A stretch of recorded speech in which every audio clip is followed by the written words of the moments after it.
শুক্রবার মানে সবসময় স্পেশাল দিন থাকে আমাদের। আবার একটা ছোট ব্লগ নিয়ে চলে আসলাম শুক্রবারে। হ্যালো এভরিওয়ান, আসসালামু আলাইকুম। সবাই কেমন আছেন? আজকে ব্লগটা একদম সকাল থেকে শুরু করেছিলাম। এখানে সকালবেলা আমি কালকে কিছু ভাত ছিল সেগুলো ফেলে না দিয়ে কাঁচামরিচ পেঁয়াজ দিয়ে ভালো করে ভেজে নিচ্ছিলাম। মাঝে মাঝে ভাত থাকলে এরকম করে ভাজা হয়, কিন্তু খুব কমই খাওয়া হয়। যাই হোক, এভাবে ভেজে নিচ্ছিলাম খুব ভালো করে। প্রথমে পেঁয়াজ কাঁচামরিচ ভেজে এবার আমি ভাতটা দিয়ে সামান্য হলুদ গুঁড়ো দিয়েছি, দিয়ে খুব ভালো করে ভেজে নিব। সকালে সবসময় হালকা খাওয়া হয়, তো এটা খেলে চলবে আর কি, এর জন্য এটা চালিয়ে দিচ্ছি আজকের মতো। ভাত ভাজার মাঝখানে কিন্তু আমি এখানে টেস্টিং সল্ট ইউজ করেছিলাম, তো আমার মনে হচ্ছে এটা দিলে অনেক ভালোই লাগে খেতে। তো এটা দিয়ে ভালো করে ভেজে নিচ্ছিলাম নেড়ে চেড়ে একদম। আপনাদের বাসায় যদি কখনো ভাত বেশি হয় তাহলে কি ফেলে দেন নাকি এভাবে ভেজে রান্না করেন?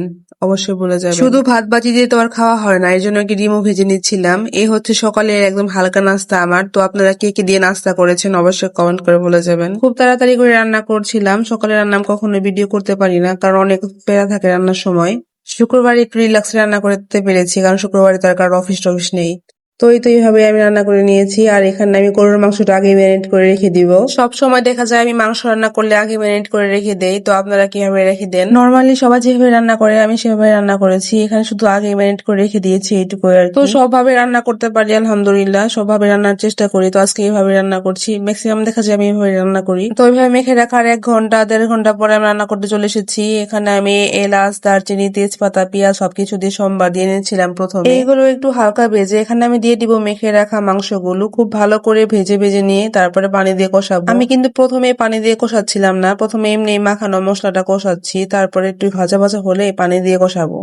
মানুষের পরিমাণ কম ছিলাম, এই জন্য রান্নার পরিমাণও কম ছিল। যাই হোক, এভাবে রান্না করছি আজকে। খুব ভালো করে কষাতে হয় গরুর মাংস। আর শুক্রবার হলে এখানে গ্যাসের যে কি একটা সমস্যা হয়ে যায়, মানে একদম লো পাওয়ারে চলে যায়, আর রান্নার সময় পড়তে হয় বিপদে। যাই হোক, খুব তাড়াতাড়ি করে রান্না করার চেষ্টা করছি, কিন্তু শুক্রবারে তাড়াহুড়ায় থাকে যে ঠিক 2টার আগে রান্নাটা কমপ্লিট করতে হবে। ঝোল দেওয়ার লাস্ট পর্যায়ে মনে হয়েছে আমি তো আলুই দিইনি, রান্না তো প্রায় শেষের দিকেই। তো যাই হোক, আলু দিয়ে নিচ্ছিলাম আর ভালোভাবে রান্না করে নিয়েছি। তো আপনারা কি রান্না করেছিলেন অবশ্যই বলে যাবেন। রান্নাটা একদম শেষ পর্যায়ে সেখানে আমি উপরে হালকা জিরা গুঁড়ো ছিটিয়ে দিচ্ছিলাম। এটা দিলে কিন্তু একটা ফ্লেভার আসে। আর আমি সবসময় সরিষার তেল ইউজ করি, এটাও দিয়েছি আমি ব্লগ ওঠার পরে। যাই হোক, ওটা ভিডিও করা হয়নি। আর মেয়ে তো পোলাও খুব পছন্দ করে, তার জন্য এই যে পোলাও রান্না করব। আমার মনে হয় ম্যাক্সিমাম বাসায় বাচ্চারা পোলাও খুব বেশি পছন্দ করে। তো আমার বাচ্চাও সেম পোলাও পছন্দ করে, তার জন্য পোলাওয়ের চাল এভাবে ধুয়ে নিচ্ছিলাম। এখানে আমি 1 কেজি প্যাকেট থেকে অর্ধেকটুকু নিয়েছি, আধা কেজি হবে চাল। তো যাই হোক, ভালো করে ধুয়ে নিচ্ছিলাম। আর এখানে আমি পেঁয়াজ, রসুন বাটা, আদা বাটা আর হচ্ছে এলাচ, দারচিনি, তেজপাতা দিয়ে নিয়েছি। এটা ভালো করে ভেজে নিয়ে এবার আমি পোলাওর চালটা খুব ভালো করে কষাবো। আমার আপু সবসময় বলে পোলাওর চাল নাকি যত কষাবেন তত মজা লাগে। তো আমি খুব ভালো করে কষাচ্ছিলাম, দেখতেই পাচ্ছেন একদম ভাজা ভাজা হয়ে গেছে। তখন আমি এখানে গরম পানি দিয়ে নিব। চাল কষানো হলে নিজেরাই বোঝা যায় একদম আঠালো আঠালো টাইপের হয়ে যায়। তো আমারটাও এরকম হয়েছে। আজকের পোলাওটা আলহামদুলিল্লাহ একদম ঝরঝরা হয়েছিল। বেশিরভাগ সময় আমার ঝরঝরা হয়, দেখা যায় খুব কম সময় হঠাৎ একটু পানি বেশি হয়ে যায়, কিন্তু বেশিরভাগ সময় দেখা যায় ঝরঝরা হয় একদম। তো আজকে এইভাবে রান্না করছিলাম। আপনারা কিভাবে রান্না করেন সেটা অনেকবার বলেছি, আবারও বলছি, অবশ্যই কমেন্ট করে বলে যাবেন।